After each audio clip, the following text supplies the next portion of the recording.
Semoga selamat datang ke SRTV. Anda sekarang berada di video sebelum 90 minit sebelum bermula kick-off perlawanan di antara Sabah FC dan juga Kuching City. Ya, perlawanan ini akan berlangsung di Stadium Likas pada jam 8.15 malam dan ini merupakan Derby Borneo. Dan ini merupakan perlawanan yang cukup penting untuk kedua-dua klub yang seringkali memberi saingan yang hebat lah apabila kedua-dua pasukan ni bertemu, dan dikenakan lagi dengan keberadaan Kuching City, performance mereka yang cukup bagus di saingan Liga Super sekarang ni, peningkatan demi peningkatan telah kita saksikan. Manakala Sabah FC pula adalah merupakan starting musim 2025-2026 yang cukup mengecewakan kita, di mana belum lagi berjaya mencatat sebarang kemenangan. So perlawanan ni banyak isu dan benda yang terlibat sebenarnya. Kalau anda follow video sebelum ni, aku dah berceritakan mengenai keberadaan JP. Kemungkinan besar sekiranya result yang tidak baik dimiliki pada perlawanan ni, beliau kemungkinan besar akan direhatkan selaku head coach kita. Untuk pengetahuan anda, video ni telah aku rakamkan lebih awal, iaitu pada 3 hari bulan. Video ni aku keluarkan 4 hari bulan waktu sebelum bermulanya kick-off perlawanan ni, kerana buat masa ni sekiranya menonton video ni aku tidak berada di Malaysia sekarang ni. So minta maaf untuk sebarang update atau perkongsian aku berikan dalam video ni tidak mengikut perkembangan semasa. Tapi buat masa ni, hasil dapat pemerhatian aku, kita belum lagi mendapat sebarang update terkini mengenai status-status pemain Sabah FC yang bakal diturunkan. Begitu juga dengan Kuching City. Maksudnya tidak ada sebarang perkabaran untuk Kuching City mengenai kecederaan pemain mereka.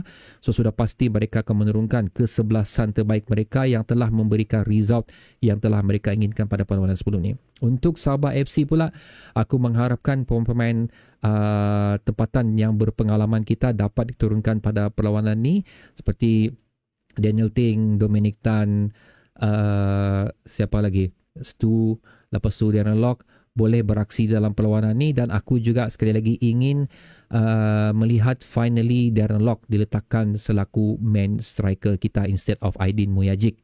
Dan seterusnya adalah penggunaan dua pembantu hadapan kita, iaitu Tierney dan juga Kumaran akan diturunkan pada perlawanan ni. Itu yang ingin aku harapkan, yang aku ingin saksikan di sini. Dan of course untuk pertahanan Sabah FC, kombinasi Wilson dan juga Dominic Tan pada perlawanan tempoh hari tidak menunjukkan ada persefahaman di antara mereka berdua. So aku mengharapkan KB dapat diturunkan untuk bergandingan dengan Dominic agar memberi keyakinan kita untuk bertahanlah pada perlawanan ni. Dan seterusnya of course Daniel Ting, antara individu yang kita harapkan juga mempunyai pengalaman of course dan juga attacking minded yang cukup bagus. So aku rasa gandingan beliau dengan Kumaran perlu diperhatikan di sini. Dan bagi sebelah Inham pula, walaupun sekali lagi beliau tidak memberikan prestasi selaku pemain import untuk beberapa perlawanan ni, aku mengharapkan dia boleh memberikan kita persembahan. Maksud dia boleh memberikan kita siapakah Dan Ingham yang sebenarnya. Lebih kurang macam tu. Apa yang kita saksikan pada beberapa perlawanan ini bukan Dan Ingham sebenarnya. Itu adalah Dan Ingham yang memerlukan masa untuk menyesuaikan diri dengan Liga Super. So itu yang aku harapkan. Sekiranya beliau pun masih belum memberikan aksi yang sepatutnya pada perlawanan ini, aku rasa aku boleh katakan sini juga satu pembelian yang kurang, tidak cukup berbaloi lah. Begitu juga dengan Pelicano, begitu juga dengan Aidin Muyajic. So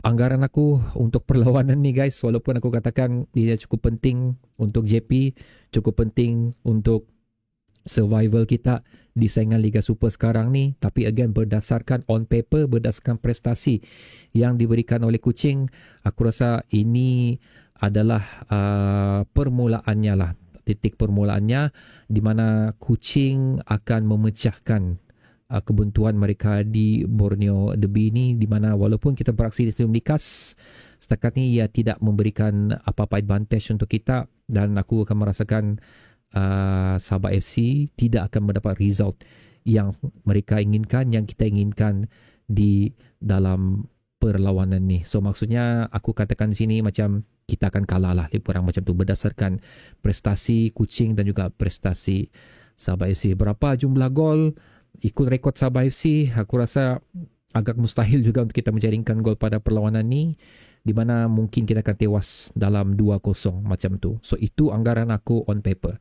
Tapi kalau aku punya feeling aku as a fan of Sabah FC, of course sekali lagi aku mengharapkan formation kesebelasan utama diturunkan seperti mana yang telah aku kongsikan pada video sebelum ni, dan akan memberikan impact yang sepatutnya yang boleh kita persembahkan dan boleh kita miliki pada perlawanan ini. So aku mengharapkan menang lah, walaupun based on paper kita akan kalah. So okay guys, bagaimana pendapat anda untuk perlawanan ni? Adakah anda merasakan ini adalah battleground terakhir untuk JP di saingan Liga Super, atau adakah JP akan berjaya menemu resepi sebenarnya yang mengeluarkan resepi beliau yang sebenarnya di saingan Liga Super dengan mencatat result yang di luar dugaan kita lah, iaitu menang untuk menentang Kuching City. Letakkan pendapat anda di ruang komentar di bawah, dan bertemu lagi di video ulasan selepas perlawanan ni. Assalamualaikum.